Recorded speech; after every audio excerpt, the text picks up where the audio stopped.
And listen, this is something I had written in some notes that I found about Passover and unity. It says when we try to create unity when it really just happens in the presence of the Lord.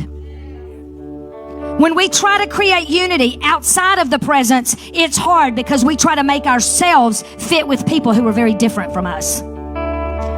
We talk about unity and we try to do it in the flesh. It's not going to happen in the flesh, folks. Because your flesh is enmity to God. Your carnal reasoning, my carnal reasoning is enmity to God. Amen?